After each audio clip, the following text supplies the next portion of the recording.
I'm in China to be at this conference and also to have been at the opening of the World Congress on Entrepreneurship in Shanghai on Tuesday.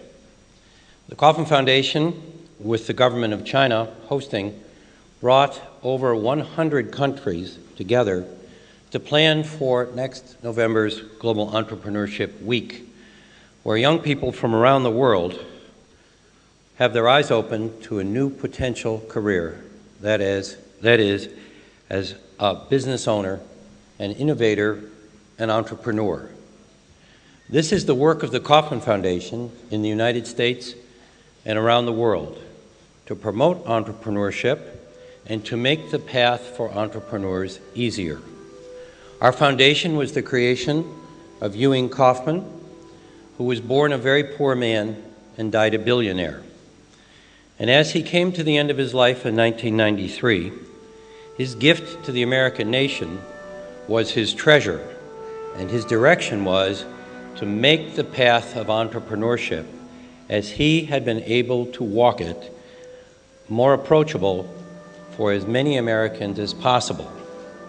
He saw very clearly, unlike most economists, the link between new business formation and the growth and strengthening of the nation's economy.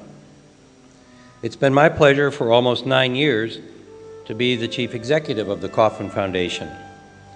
And one of the hallmarks of my administration has been to drive the insights of academic economics into the world of entrepreneurship. And we have in fact become the largest private funder of economic research around the formation of new businesses and growth in the United States and likely the world.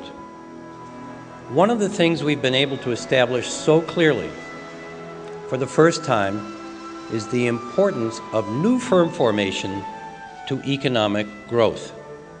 While many people believe they have this understanding intuitively, it has never been demonstrated in economic literature.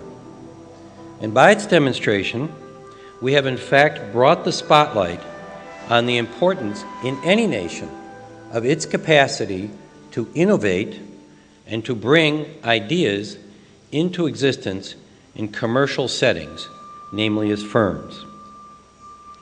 Now, while I have been a businessman for half of my life, I've been an intellectual the other half of my life. And I'd like you to think about something as business people that an intellectual can say. And it's simply a saying in the United States that there's nothing as practical as a good theory. So it's very important I start this morning with a theory. And the theory is that the more new companies, newly established companies, that can achieve growth, or what economists say, scale growth, the stronger the economic capacity of any nation will be. And in fact, to speak to today's specific issue, we must see the city as a mechanism or a machine that creates innovation and new firms. As you know, around the world, last year represented the time in history, the first time in history, that half of the world's population now lives in urban centers. Why do they come to cities, and what is the nature of cities? I want to make today just a few points for you to consider as we think together about the future of Guangzhou and its knowledge city. Such an important departure for this city to think through the nature of what the city may become, a knowledge city. And the first thing I'd like you to consider is cities as a business themselves. William Landis, a distinguished Nobel-winning economist in the United States, once explained the theory of the firm as a place that came to exist because it lowered transaction costs. So you brought the means of production together with the human resources, together with the physical resources, And the efficiencies that happened through consolidated ownership, the efficiencies in reducing transaction costs, is why we invented firms. Now think for a moment about the city as a place that reduces transaction costs. It's quicker for people, human talent, to meet each other. It's quicker for human talent to get to capital, and it is easier for human talent to collectively create new ideas. We know about new ideas in terms of the collision of old ideas and the collision of individuals who hold these ideas. The second thing I want to point out, which is a mistake made in many places, is to see the physical parts of the city as indicators of the success of the city. I see this in many American cities and many cities around the world, which have built beautiful new buildings without any comprehension of what goes on in the buildings. In the United States, we have property developers who build these glorious buildings, but increasingly trouble seems to creep in the sense that many new firms don't want to occupy skyscrapers. So the built environment may in fact look as if a city is about to prosper, but it may be a misleading indicator, and I'll speak about this in a moment.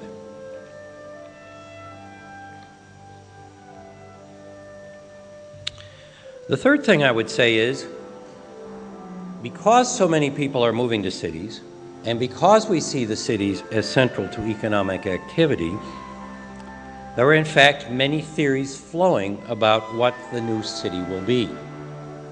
Two come to mind, of course.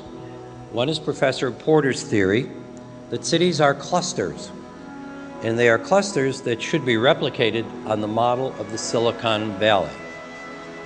That in the Silicon Valley, new firms happen because of a powerful university and because of the presence of venture capital. I would suggest that this theory, like another theory, Professor Florida's theory, which proposes that cities will grow to the extent they can attract particularly creative people from elsewhere to come to those cities. And the city's job is to make a living environment and a working environment so attractive that these migratory workers, all of whom happily in this vision have PhDs, will move to this city or that city. Now the problem with these views is that in fact we don't have any evidence any place that they work. Many cities have tried to replicate the Silicon Valley. There is still only one Silicon Valley, and incidentally, it doesn't look much like a city. The question is, should we invest in making new models of the Silicon Valley? In fact, an innovation in the United States that is now at least 50 years old. An innovation where the evidence suggests it will not travel.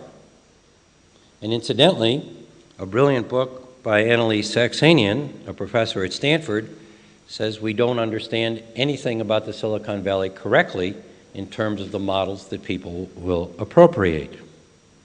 Let me offer my perspective on what the misreading of the Silicon Valley is in just one regard. And it goes like this. People who study entrepreneurship often believe or come to believe in mythology. One myth, at least in the United States, is that the glorious entrepreneurs whom we should seek to move to our cities are all about 20 years old. I refer to this as the Mozart myth. If you haven't written your great concerto by the time you're 21, it's living proof that you're a dullard.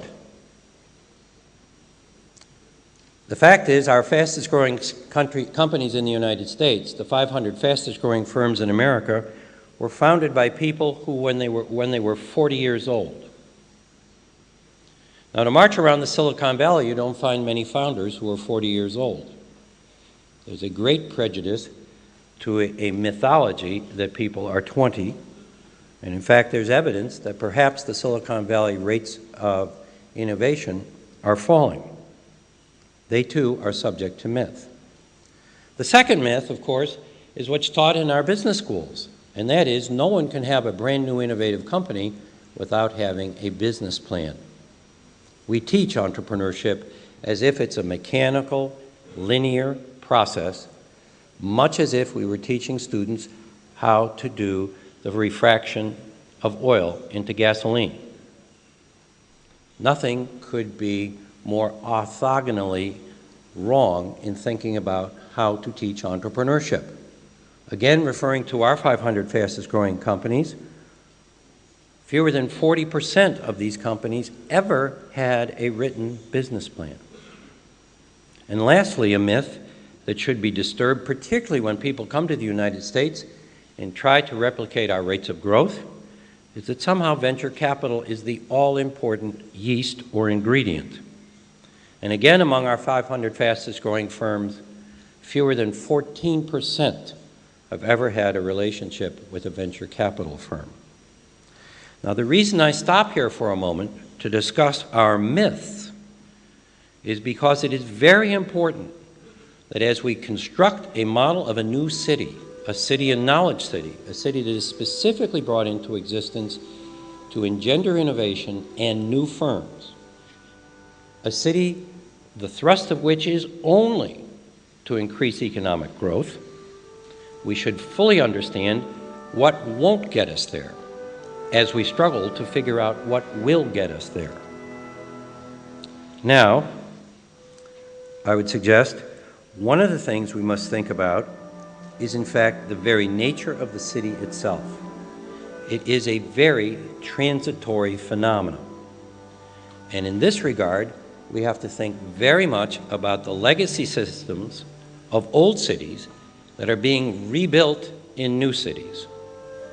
Think, for example, about high-rise buildings and the fire codes that require in many cities as much as 35% of the building to be given over to safety, fire rules, and all kinds of other regulatory fixtures in a building that require it to cost a great deal more and in fact to be a hardened structure. Churchill once said that we shape our buildings and then our buildings shape us. And in fact, one of the things I want to argue with you today is that while buildings are important, vastly more important is what goes on in those buildings, and what goes on in those buildings represents a much harder task, and that is the engendering of an entrepreneurial culture.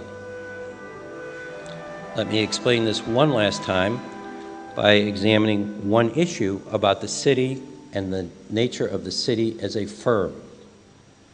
Firms are brought together, as I suggested under Professor Landis's theory, to reduce inefficiencies in transaction costs.